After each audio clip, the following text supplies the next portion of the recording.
All right. How was your January? All right. So we are back. The Neo Standard Podcast. I'm your co-host, Kelvin Penn. Got Bilori Howard. How you doing, sir? I'm well. All right. Glad to be back. We've got someone new today with us also. Not just today, but a third co-host, Nathaniel Veal, Yo, how's it going? How you guys doing today? a.k.a. Nathan, a.k.a. Nate. I've never called him AKA Simply Nathan. Nate. Yeah, a.k.a. Simply Nate. How you guys doing? Doing pretty good. Yeah. Amazing. It's been a minute, actually. Yeah, I know it. Yeah. For all you guys who don't know, podcasting, there's a lot of parts that go into it, so it gets a little hard sometimes. And just kind of like getting stuff together, just in general, and just being consistent. But I am glad this is the first time this is the first recording since the new year that we started. Yeah, I think so. Yeah. Yeah, we've been on a hiatus. You know, all kinds of things been going on. We don't stop. Life. Yeah. Life happens. But the cryptocurrency doesn't stop really like Crypto don't sleep. that. No, it does. Don't sleep. That's the only thing it doesn't sleep. It's like I'm gonna vampire. I'm gonna get a shirt. Vampire coin. It was a lichen coin. Just like you start a whole new trend there. That's pretty hard, actually. Yeah. Well, what's been going on? I mean, as far as like just general news and whatnot today, like what have you guys been hearing? America sucks. How about that? Our government got problems, man. We can't figure out anything. I think a lot of what's been going on is just lawsuits, Congress trying to stifle innovation, and trying to pass laws that will make it difficult for companies to innovate in America, and move forward in cryptocurrency and decentralized finance. But fortunately, level heads prevailed, and recently Congress just passed a bill that's going to make sure that they don't have unchecked ability to control decentralized finance in the cryptocurrency space. So cool. That's good news. So that's one of the things that's been going on recently. So can't say we're doing like amazing, but things are kind of looking up, it looks like, right? Me personally, I've been seeing a lot of things, whether that's the stock market or crypto, both kind of taking like a small decline. But I mean, like, I guess it is good for people, like, I guess the ones that understand how to capitalize off of that, because who wouldn't want to buy it at a cheaper price, knowing the true potential of something when other people are probably seeing the potential behind it, but like just trying to get in because of, okay, let me not miss my slot, more so not knowing like, oh, like what's a good price, or like when's the last time it dropped, how's the company performing outside of the stock to even know if it's going to drop, or like what's the news outside of that, not even just a company but like coins too, for sure. So that's something I've been seeing. And another thing too has been the NFTs taking the next step, which is like certain people like Gary Vee. I was talking to Bilori about this a while back, but how he wants to open up the restaurant, but like you can only get in access if you own an NFT. So it's like, that's pretty interesting. A lot of companies I'm seeing are in the talks of like trying to get membership and access for customers through NFTs, which is like pretty crazy, because like I was thinking of ideas like that, like it can't just be an art thing. Like you can't just be putting millions into art just because you like the art. Like, you can, but long term wise, it's like that's just a game of playing which one, like hot potato, like which one's a hot one. Like I want to get the hot one, and then when it gets even hotter, speculation. Like it's price off of speculation, price off of just because people say that it's worth this amount. But we're talking about, I mean, there's a lot of stuff out there right now that you got that we've talked about quite a bit, just kind of one-on-one with each other. But tokens actually have utility, things that are actually in motion, tokens that actually do something other than just say like, hey, you want this because someone else said so. It's providing some type of value. One of my favorite ones, one of Bilori's favorite ones, XRP, right? The coin itself, I wouldn't say necessarily in trouble. There's the company Ripple if you kind of want to like go into them a little bit, like what they're doing. Yeah, so it's obviously it's a company based in the United States, which is always good for U.S. innovation.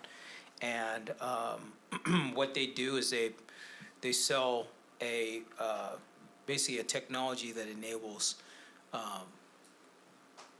institutions, banks, to make payments, the payment process seamless and easy. So, just to give you an example, so let's say I ran a Fortune 500 Fortune 500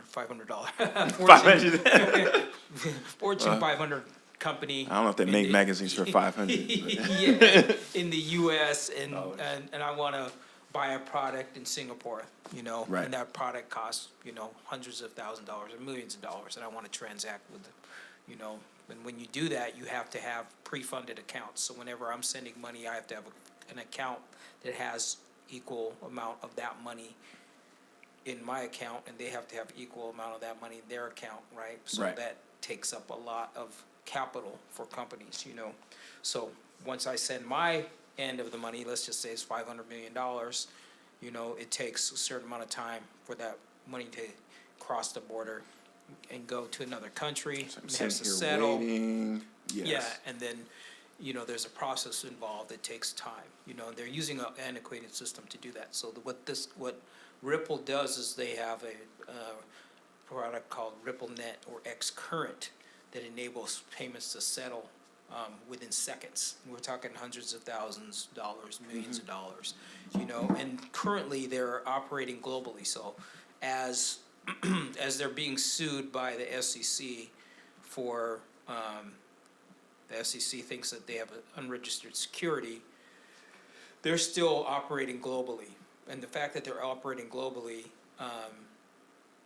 sending and receiving value should tell people a lot that that company has a lot of utility, and they use XRP as the bridge currency. So I think going forward into the future, the value is definitely going to go up in terms of like the cryptocurrency itself and the company's status, once they go public.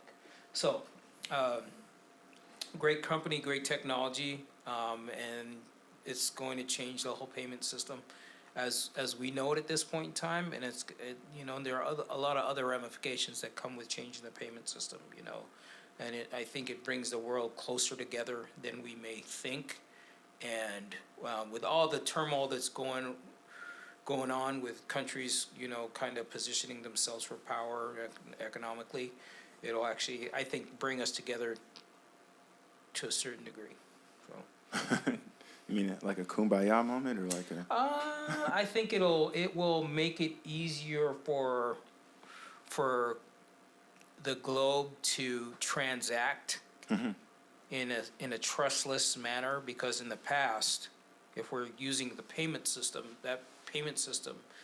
the old antiquated payment system is the SWIFT payment system. That payment system, and we've talked about this a little bit in the past, that payment system is the same system that you can be locked out of by a government or a country based on your political views. Is that the same system? Because you talked about in one episode, like nostro vostro accounts. So like money that just gets lost, right? Not necessarily. It's the SWIFT payment system. So yeah, within the SWIFT payment system, there's there are procedures that take place for money to go from, let's say, one country to another.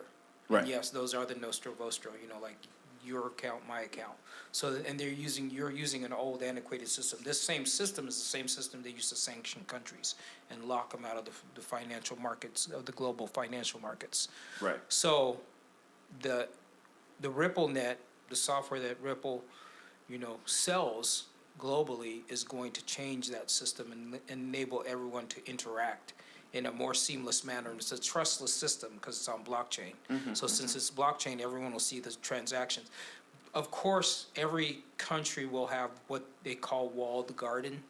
So like, U.S. has theirs, China has theirs, Russia has theirs. We can still interoperate together, but we can't see everything, but we can see the transactions. There's certain things you will and won't be able to see, just depending on what you want. Okay. someone else to see. So That makes it's still sense. a safe system, Yeah. but it's interoperable. You know, and everyone can plug into it, so to speak, and it'll speak the same language. So you brought up, I mean, this is sort of related because we're talking about safety now, and going between countries and whatnot. Slightly related because I know that you had a story about NFTs that were taken, and the thing that I've known. Well, explain. Just tell a story. I basically was Yeah. on Instagram. I had seen on a page that posts about NFTs and anything that's crypto related. They were saying that a hacker had took 2.2 million of NFTs, Bored Ape Yacht Clubs, and Mutant Ape Yacht Clubs. Oh my gosh, trying to say that fast. Yeah. Tongue twister. But Board 8 Yeah. Damn. yeah, but Board 8 2.2 million have been stolen, and I guess that's around 15 of the two collections total that of NFTs that were stolen. So when I seen that, I was just kind of like, like I've been seeing like it's like, well, technically it's not hackable, or I mean it is hackable because the person got hacked. But I mean, like at first I was kind of like had thoughts like, okay, it can't be because like Mm-hmm. I don't know, just like the way it's set up, like it's not like a bank account or whatever. But I guess somebody found a way to be able to hack the person. So. Where were you necessarily going with that? Besides, like the fact that just the fact, I mean, because that all sits on blockchain, and it's just kind of like setting up for a question, which is like, is it safer, and like, why do we feel like that? I mean, because I still feel like, despite the news and despite stuff that I'm seeing, because I see stuff, I feel like that happens almost. I wouldn't say every day, but weekly, I hear something new about someone breaking into somebody's wallet, stealing NFTs. It comes to, and we're talking about what Ripple does. We're talking about cross-border payments. We're talking about Nostra Vostra accounts. Like, why do we? What's the reason that you think that it's still safer regardless of the news that's kind of going on? like to answer your question, but like with another question, is it tangible? I guess like is it like when you buy it, even though like yeah, you still have all that stuff in your wallet technically, digitally. Mm-hmm. Like say everything were to crash, like I'm pretty sure we touched on this before on another episode, but like if you were to buy a Bored Ape Yacht Club and it ends up being worth 2 million, let's just say, for example, somebody steals it, or say somebody doesn't even steal it, but like the whole system of Ethereum, just something happened to it and everything crashed. So everybody that has the NFT that's built off of Ethereum, the coin, something just happens, like not possibly, but hypothetically, like for an example, like let's just say, oh, me and you and him and even Davon got an NFT or a couple of them. Everybody in the world is going crazy. Certain people making millions, hundreds of thousands, maybe a couple $100. Life's good, and then boom, Ethereum. Not the value of Ethereum just drops, but something with the whole network and system just crashed within the whole company, and like the utility behind it, it just doesn't hold up the same way it was in the start, with like people just dumping money into it and jumping in for it because hey, he made $1 million, I'm gonna make me $1 million, I'm all in, whatever. So like, where does that put us now as to like, is it safe? Because like we said, person got the 2.2 stolen from him in NFTs, and then other people's wallets are being hacked. So like, is it really like solidified?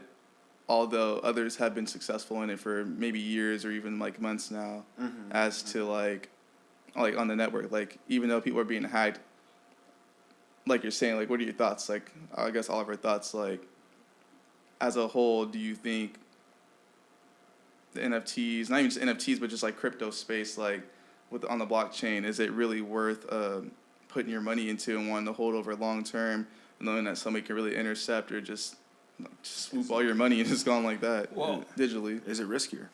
Of course it's risky, just like anything is risky, but you have to understand that cryptography is about security. So the system is built with security in mind. That's why if you have a cryptographic key for your specific address, right? So exchanges can get hacked, yes. That's why most people that are involved in cryptocurrency will tell you if you own whether it's an NFT, a domain name, or cryptocurrency, you put it on a ledger device or device that is going to secure it, so it's not on exchange. Now, if you're trading it, or you're swapping it for another one, or you're buying and selling, then that's when you put your In the wallet. that's when you plug it into your computer. You have a VPN. There's also another tool that you can get that secures your laptop. Only you can access it, let's say if somebody were to steal it. So there are security measures in place to protect your assets. Because if you purchase an NFT and now you're sending it to another address, now whether or not that his wallet was hacked, we don't know. Now, if his wallet was hacked, the only way it could have been hacked is if he gave someone his keys, right? Or someone had access to his keys. So sometimes people can get access to keys because let's say maybe they'll steal your information, right? Then they'll send you a text message or email saying, hey, this is the exchange. Somehow or other, your account was hacked. They could tell you whatever. They stole all your cryptocurrency. We need your keys so we can recover it. Right. So do you send your keys to them? I mean, personally, I'm not going to. Oh, exactly. No, that's why they say never give out your keys to anybody. That's the first rule. The only time you use your keys is when you're inputting them in your own personal device to access your assets, right? Mm-hmm. So there's security measures in place. And again, the term crypto is based on a secret message, and that secret message is the security protocol. So it could happen, it could happen, and it does happen. But at the same time, you have to be smart. And if you're investing in an asset that's worth $2 million and you get hacked, hey, I mean that's the risk. I mean you could take $2 million out of the bank and be driving it somewhere else, and you can get robbed. Same thing can happen, you know. And I'll admit because I'm hearing the story. I heard that story. There's a lot of that information that goes out. I feel like once again, it's more about when you see all these stories come up, it like really makes you question it yourself. Right. And I'll admit that I did ask that question kind of like to set up this whole conversation, right? Because it's like if you keep to your own principles, things like this kind of usually won't happen. But people get messy from time to time. People get greedy. And then the other thing that you want to look at too is like if governments are using what Ripple's technology is talking about, right? Already, governments don't just hop into things like that. Like at least from what I've seen, they've always been late to adopt technology. So the fact that now that they're an early adopter of Ripple, for me it kind of like shows that like okay, they really do believe in this stuff. Yeah, they're not dumb. I mean, there's a lot of dumb people in government. Don't get me wrong, but most of the time we gotta get this episode on YouTube. They're gonna shut it down, bro. Most of the time, what they do is just like government. Their job isn't to create anything. It's to like manage. Right. They're managers. Yeah. They're like a bad quarterback. You know what I mean? Like they're a game manager basically, and a lot of times they don't do very well. Or when you give them all the plays, they don't do well. The government's not good at that. So the private sector is the one that creates the technology, right? Right. So they say, okay, we need to do this. So they let the private sector flourish. Oh, for sure. People build businesses, come up with technology and ideas, and they fund them to do those things, and then they go, and then they implement it over time. Then a lot of times, in my opinion, they will throw up, smoke screens to say, "Oh, we're not interested in that." But at the same time, they already have it working in the background. The systems are in place, working in the background. They've already set it up. Now all they're doing is letting it play out in real time for all the people to see, so people can go like, "Well, we don't like it." And at the same time, they're trying to get feedback. How it operates, what's the function, is it making money, how much money is it making us in the meantime as we're building this thing? Can we allow it to continue to go forth while we're still making money before we bring in the regulations? So more often than not, they've already figured out all that stuff. When we hear about it is when they're trying to put it out to the masses. So yes, they have to hacks are going to happen. Mm-hmm. Hacks are going to happen. But those are also opportunities to improve the system and to educate people on what you need to do to make sure you don't get hacked. Now, personally, if I had $2 million in NFTs, I wouldn't have them on an exchange or one of those platforms.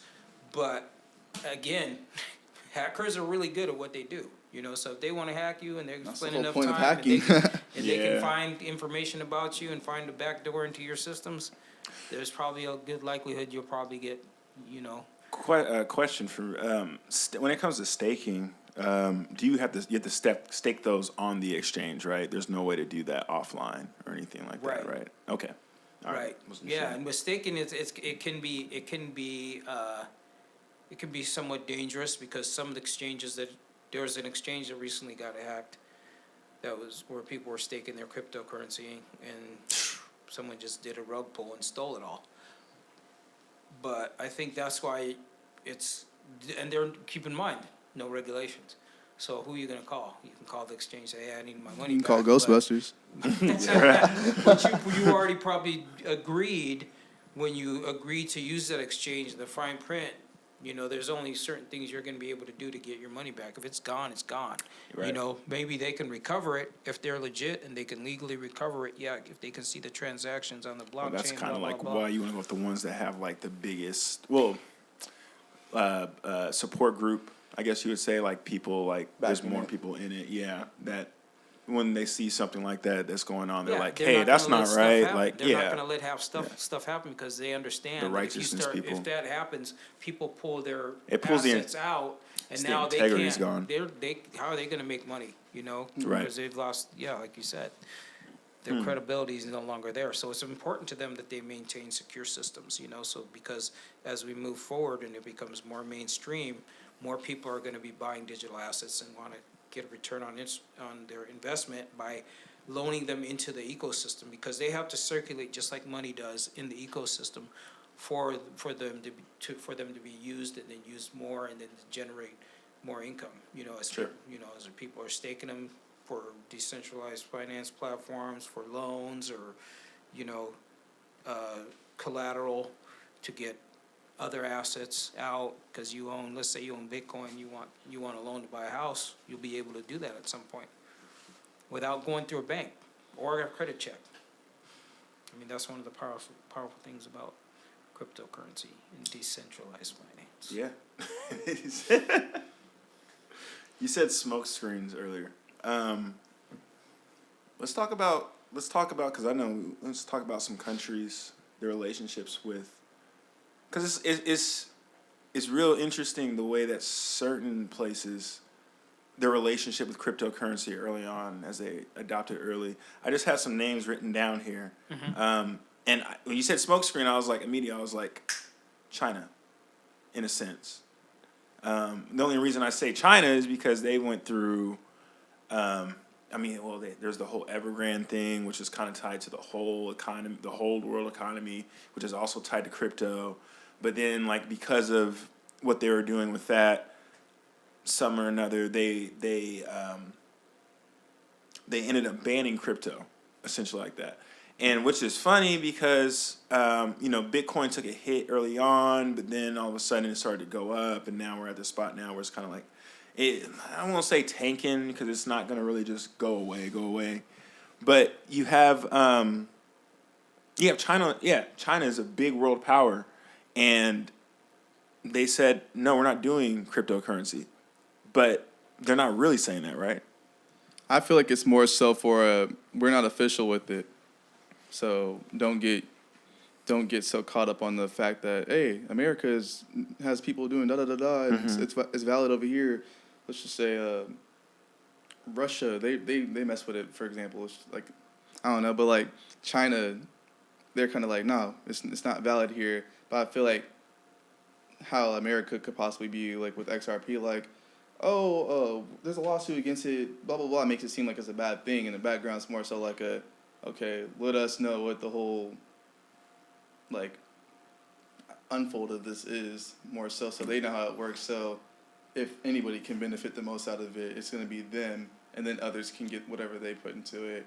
But I feel like the government, if they are a part of XRP and have something to do with that, they want to make sure they're getting their share first, more so before anybody of like just the For sure.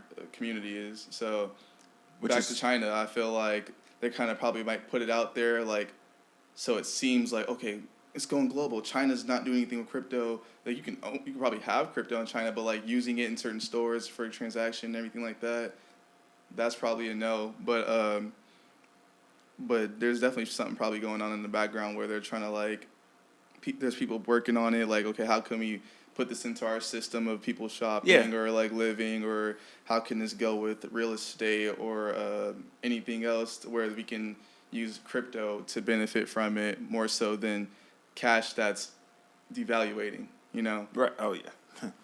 By the hour. I have 2 points. One, China, anything they do, in my opinion, is a smokescreen. The reason I say that is because one, they control the people, they Right. control the money, Right. they can do whatever they want. So the first thing they did was they banned mining of cryptocurrency, right? So when they banned the mining, I think it was one of those things to delegitimize cryptocurrency globally. So other people looking at China going like, well, they don't want anything to do with cryptocurrency. Right. You know, and then you start thinking to yourself, well, maybe cryptocurrency is bad for their country and their economy, right? But at the same time, they have a digital yuan. So if they have a digital yuan, they have a central bank digital currency. What's that for, right? Right. So if they have a central bank digital currency, and they're passing that digital yuan out to people that are coming into China for the Olympics right now. What are they doing? They're marketing. They're seeding it into the world Yeah. economy, right? They're going to say, Yeah. hey, take this back, so you don't have to use Bitcoin. You can use the digital yuan to purchase things. So let's say, who manufactures most of the products globally? Trying to, I Okay. think it's China. So, so now. if not they Thailand or have something like that. If they It's have a China. central You're- bank digital currency, and they mass-produce products, they have probably the biggest website for buying products online, Alibaba, bigger than Amazon.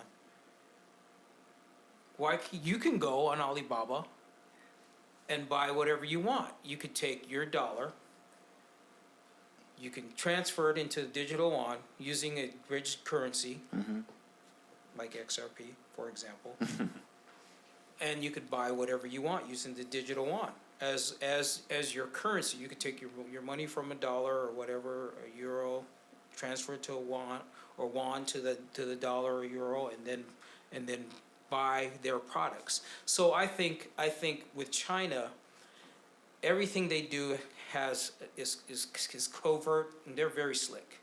Their thing is world domination. You know, they're a superpower. They're the next superpower because they have all the people. Two, they own a lot of the U.S.'s debt. Yeah. U.S. is $30 trillion in debt. So it's like playing chess, right? And the powers that be in our country will pretend like they don't know what's going on. They know what's going on. They just can't do anything about it because they don't have any leaders that are going to stand up against China because, you know, this might be a little off topic, but if you look at our country, we're moving more towards socialist, communist policies anyways. So we're embracing their policies in our country. So the last person to stand up to them was, you know, the former president. Nobody liked him. So why would they like his policies that are pro-America? So when you think about China and cryptocurrency, they banned it for the people because the people can't have specific power to empower themselves outside of the government control. That's what cryptocurrency gives, especially like Bitcoin. Well, So you can't have Bitcoin as legal tender in China because you're taking power away from the government. And their government ain't giving up no power, period. So in my estimation, what they do in China is all smoke screens, smoke and mirrors, chess game. Yeah. They're playing on another level that a lot of other people aren't really willing to see because, you know, maybe they just think that everything's hunky dory and it's not a war. We're at war constantly for control and Oh, power. for sure. You know, so it's about control and power. Yeah. You know. to piggyback off of what you said about how if they were to let it be valid in China, basically, like if it was live in China, like sure, our people can invest in Bitcoin, Ethereum. They can do NFTs and stuff like that. Same way how 13-year-olds, 12-year-olds are making $4 million off of a collection, and they're kids that are just having fun, like making $4 million in a couple of months. It's like people are doing that in China. How you're saying, like it's gonna take it's gonna take the power away from their government. But not only that, it's like how they're so dominant and everything like that, and so strict over there. Like, Yeah, you can't have Say you just would- average people getting rich. yeah, like and Yeah, just not running in around China, doing whatever 'cause then they they want. start talking too much. Because then you have China's all like this this, power. China's like that, and then nobody Yeah, want, no, that's gonna mess up everything. people start So disappearing. getting killed. Well, and so you said in relation, you said we're starting to adopt some of their policies and whatnot. It looks like, because it's also interesting because it seems like, all right, let's just transition the U.S. and its relationship with cryptocurrency, and it seems like that they're trying to put a stop hold. Well, let's just say there is a lawsuit. That's the fact of the matter. We don't let's just take all of the other emotion up out of it, right? There's a lawsuit that's in place, but the lawsuit right now is stifling innovation in a way, almost to a sense like it seems like that they realize what China was doing, right, in a sense, or whoever was doing or whatever, and it was like, no, like we need to be able to catch up to what's going on already, right? Yeah, what exactly is going on right now?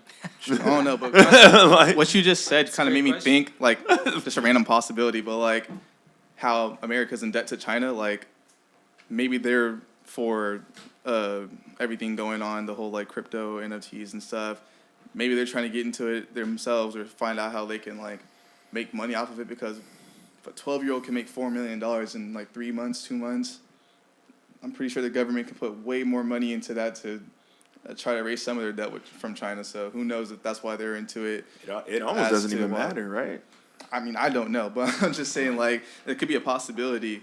It seems kind of interesting in my point, or in my view, I guess, because like, if I'm in debt to somebody, they're not with crypto, but I'm not necessarily marketing like, hey, crypto for America, but just more so like, it's for the people. Like, we don't care over here, like.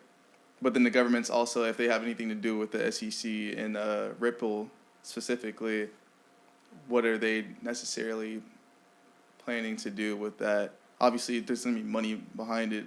Crypto is money, but like, are they just doing it for money? Is it to regulate control over the people in the future? Is that why they want to get a part of it? Is it so they have a say? I don't know if I said control, but like, what is the whole importance of the government getting involved more so than the people, like the daily people that walk on the I can streets? tell you why. You know, I have my own theory. I may be wrong about it, but I doubt it. I doubt it. I know that one. So, with United States and China, the U.S. basically has created a lot of the technology that exists in the world, and what happened is the people in power have sold out America. People in power have sold out America, and the way they did it is they took the technology. By first, if you notice how a lot of America's jobs, manufacturing, America was known for steel, cars, everything. We made everything globally, right?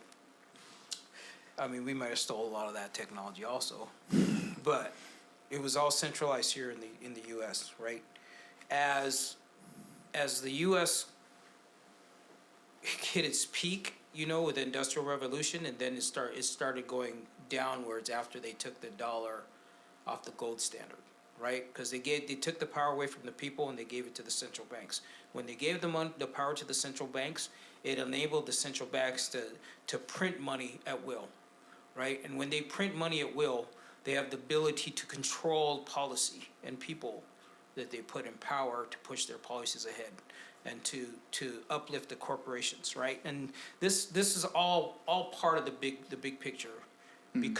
Because of those policies and the power they had, they were able to guide society in a specific way in terms of, we're going to print we're gonna print our money we're gonna print into infinity to devalue the currency to collapse the current system.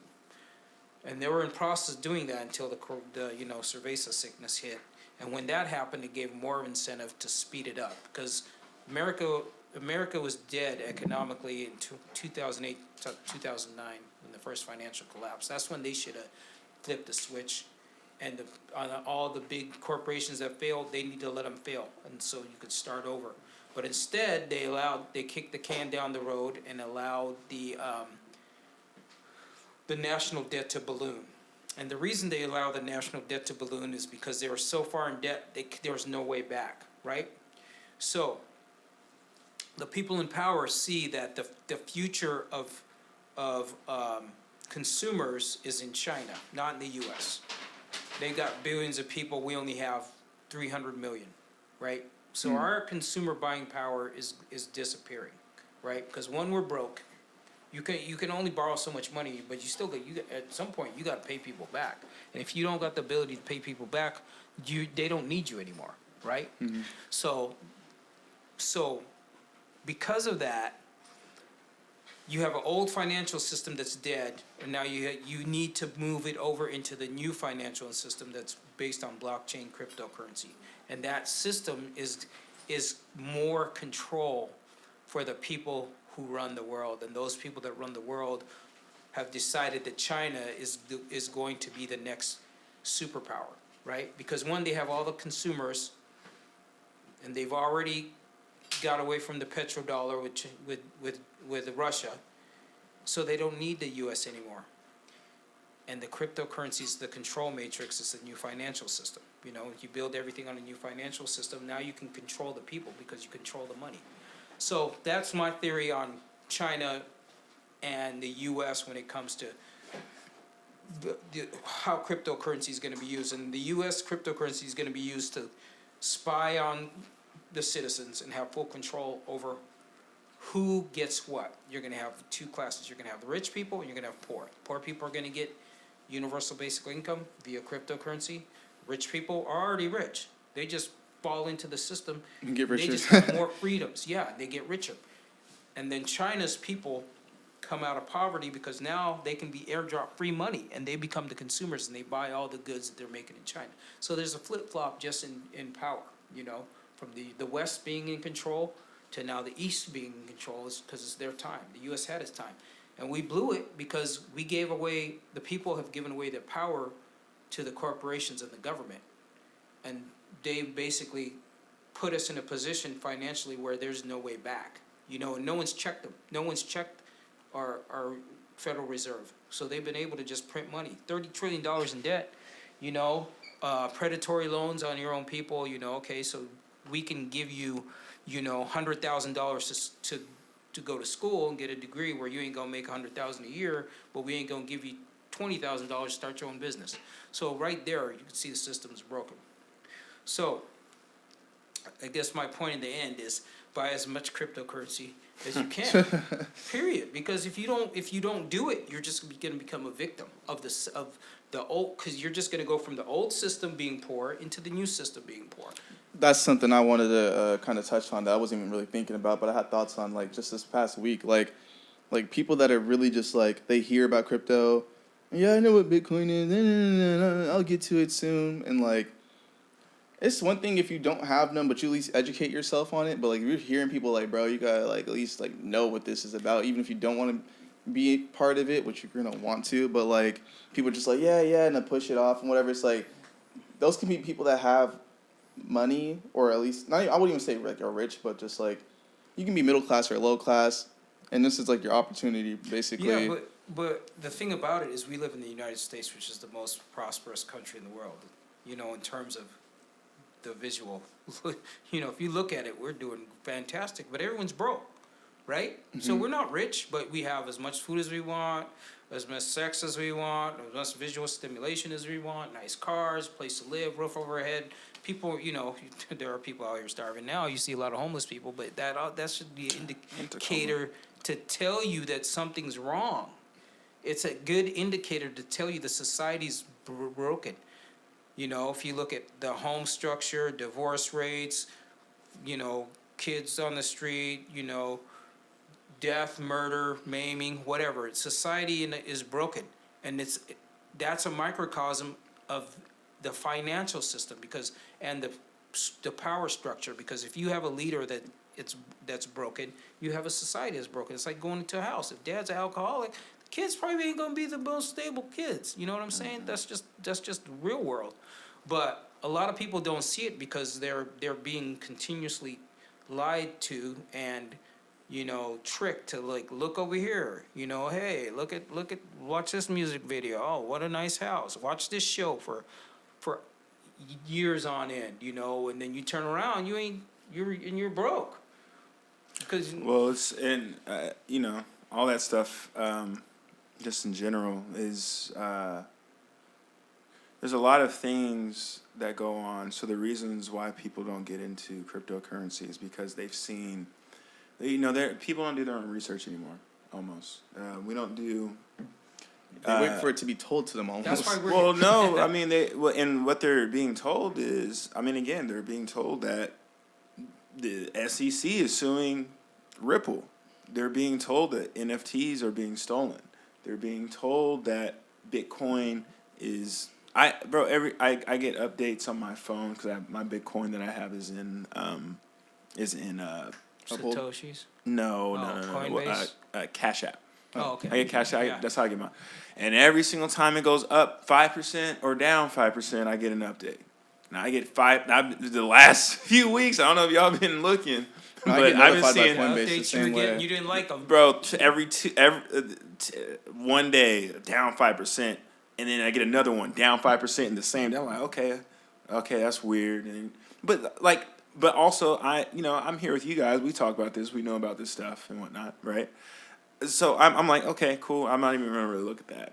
But someone who's new to the game, or someone who's already like 50%, like, and because already there's the narratives around it. It's just not good. Even when you talk to somebody about it, It's like the crypto. news.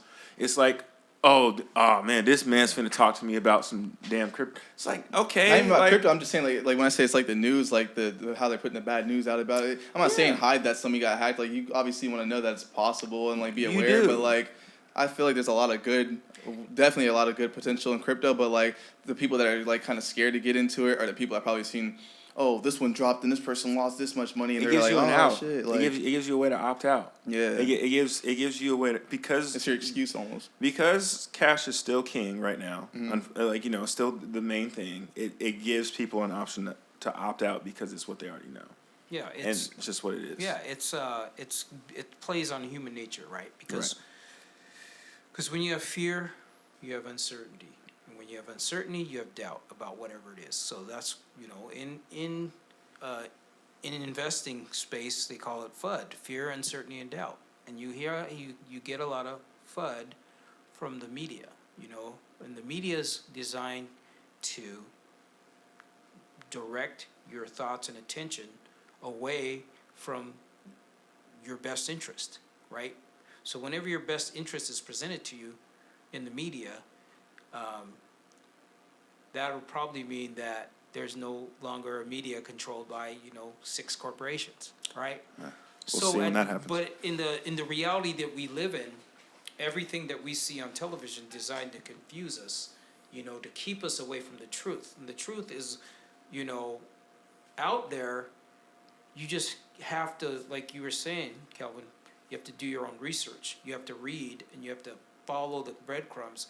And because there's plenty of resources out there, Neo Standard being one of them. Shout out, by the way. YouTube is one of them. Instagram's one of them. TikTok is one of them. Twitter, books, the internet. There's a lot of information out there that's going to tell you that if you want to know what cryptocurrency is, you can pick up a book, you can go online and read about it, and you'll learn a lot. You just can't expect someone to tell you what the truth is, because if it's coming from a specific outlet, most likely it's not going to be the full truth. It'll be leaned in a certain way to have you think that, hey, if I buy this, I might get rich, because I know people who have invested in some meme coins because someone else made money, and they came in on the tail end when that person had already taking their, taking whatever money. Profits. Their profits, right. And they bought at the wrong time. They bought at the top, So you know?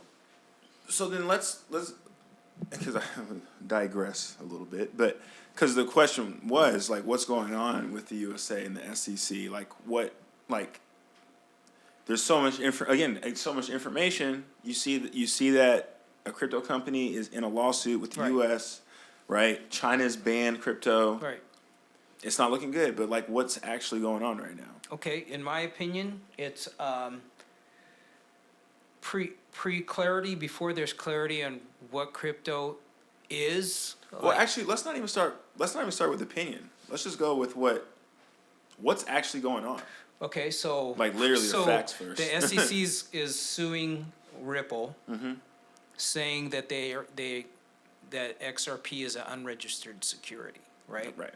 So, the United States says XRP is a unregistered security. The rest of the globe says it's a currency.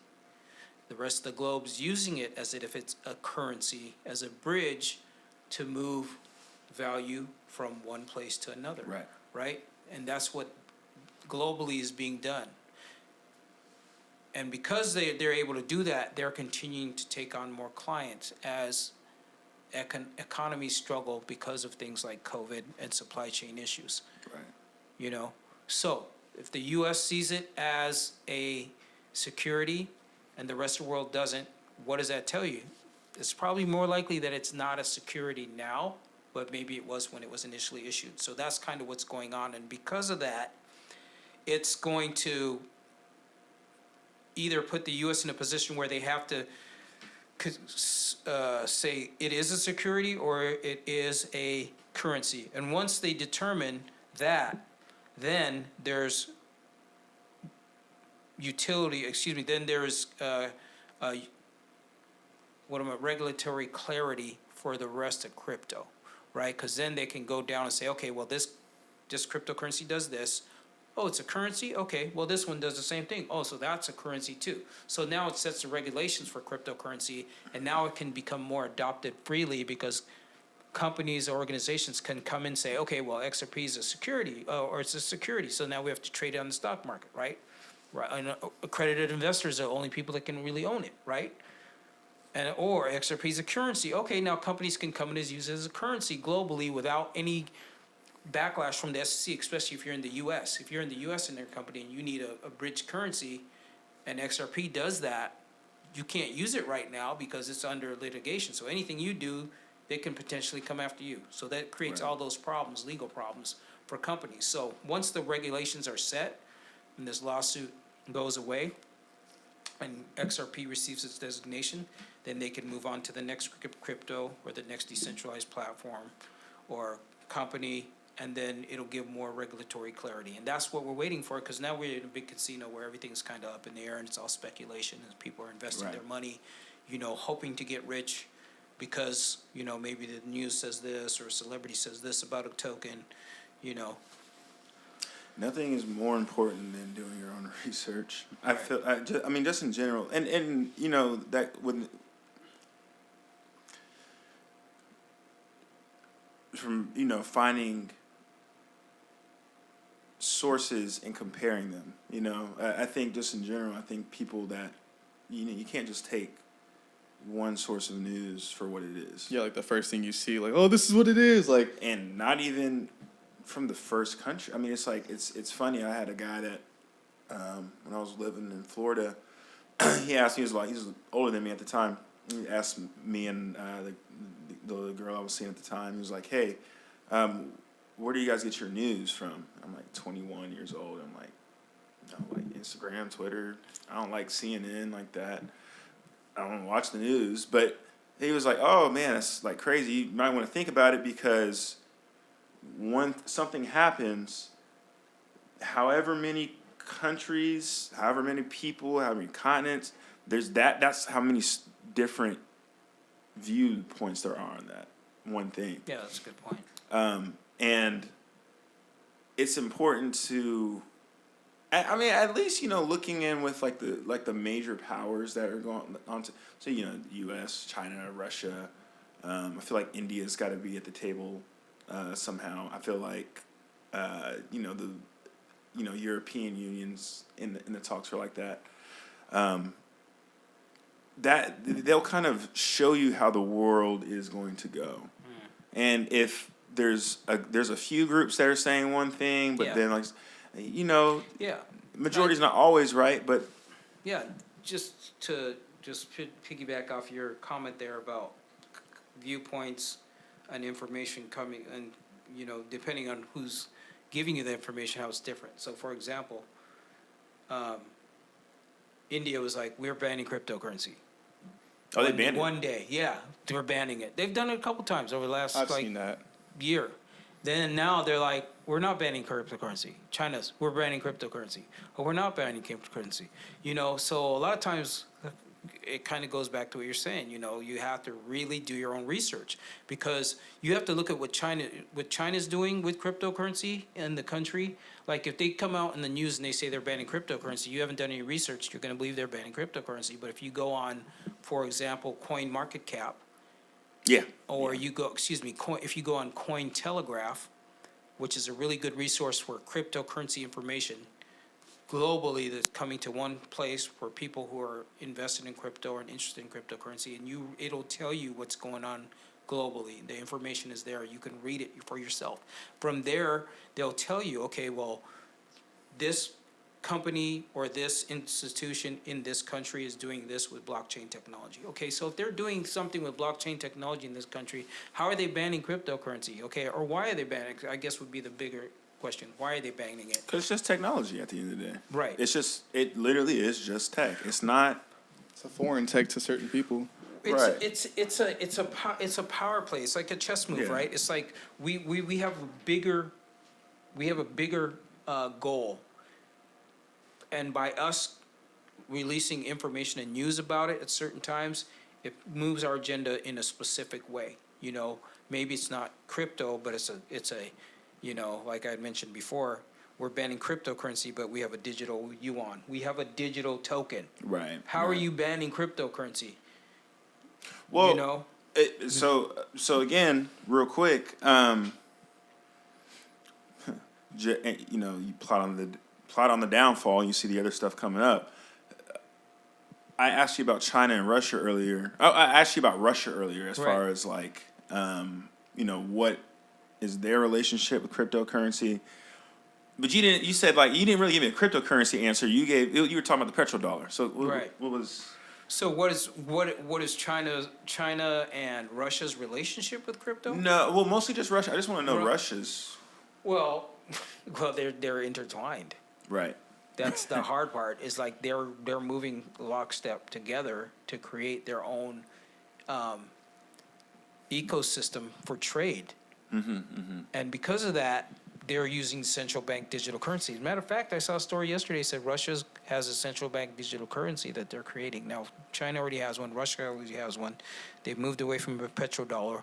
They're going to settle in euros, and then they're going to do cross-border payments using their digital currency. So they already have a relationship there. Now, I don't know enough about the Russia, what the digital ruble is, because from what I've seen, there's no information. I haven't looked it up, but I'm assuming if they're going to have a CBDC, it's going to be a digital ruble, Let's see, man. And there's actually a site you can go to that shows you which countries have a central bank digital currency and where they are in its inception. Whether they already have one, it's in the trial phase, or they're talking about it. I can't recall. Russia accelerates CBDC efforts as U.S. EU ponder swift ban of Russian banks. Yeah. So, for example, to that point right there. So Russia's talking about going into the Ukraine, right? Yeah, man. So in the past, the U.S., the United Nations would get together and say, "Hey, we're going to sanction Russia because they're moving against this, independent country, right?" Which is not, but I don't think it is. So they would sanction them, and they'd use the SWIFT system. Well, if Russia's going to a central bank digital currency, how can you how can you sanction them if they're not using the old system? You can't. Yeah.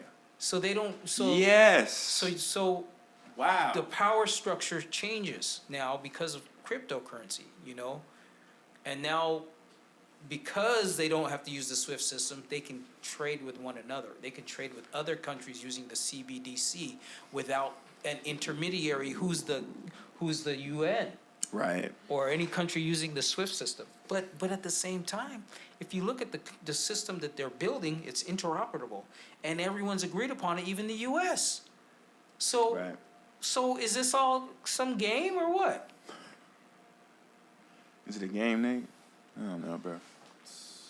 It is a game. I No, no, no, really- no. I It, really it, think it, it's it definitely is a game. It's a game. It's political theater, Yeah. and there's always casualties in political theater, and it may be a country getting bombed, but you have to have a country getting bombed to justify making more weapons and to have divisiveness between one side or the other, whether it's in your government or the other government. That's just the way this world works. Right. But then there's always been a struggle for resources and power, and whenever there's a struggle for resources and power, there's always innocent victims. And at the end of the day, you still got to have those innocent victims. It's unfortunate, but they lose, And as people, the fact that we can't all come together, which I don't think we've ever come together, at least in Never. our lifetimes. Never ever. Unless it's fighting against aliens on TV, Lord or a have movie mercy. or something like that. What else do we have to do that's better? Right. But yeah, I guess did that kind of. Oh, answer my question. Man. Hey, man, it's a podcast. I'm trying to pull some stuff out of you. So Right. yeah, I got more. we talk about all this stuff of course ahead of time, guys. But to make sure that you guys are getting something out of it. It's just really interesting just to figure out, because you're right. It's like the things that you see in the news. It's funny. My basketball coach was also my my AP history coach. He's one of the best teachers I ever had. Told me that you can always break things down in world government or just world politics. Moves are either made because of economic, social, or political reasons, right? And when you look at it from that type of lens, people can say that you get into conspiracy theories and this, that, and the other and whatnot too. But there's some real stuff that if you're actually paying attention, and if you're looking and you have the right time, right place, right time, you can make a come up of certain things. Yeah, you can put the Right. pieces together. I mean, if you're willing to take a step back and look at the big picture, Yeah. and without, maybe a biased point of view, or you might have your own political ideas, which maybe those are included anyways, but at least it gives you can get a helicopter view of what's going on if you understand that, okay, well, that doesn't make sense. That doesn't make sense, but why would they do that, And then, obviously, you're still putting together, theories that, can you prove them? Maybe not, but Right. if you get around people who think the same way or are willing to critically think through things, and maybe you talk to somebody in Russia who can look at the situation from there versus someone in China and then someone in the U.S., and you sit them down at the table, they might all come to similar agreement, whether they like or dislike the other person, but if they're willing to talk about it and being open to what's going on behind the scenes, because they've maybe done some research, they might be able to enlighten each other. I think we're at a good time right now, guys, to be honest. You guys have any closing remarks at all? Yeah. We did talk about, we didn't really get a chance to go into DeFi, which I think is something that we could really talk about Oh, yeah. a little bit more, because I think it's going to have a huge role to play in freeing people from the current economic system in terms of being able to own digital assets and then being able to function outside of the current system. So yeah, I'm really looking forward to talking about that. That's probably going to be on our next episode. Yeah. We can't get to everything in one night, guys. It's a lot of information. We get excited. It's cool stuff.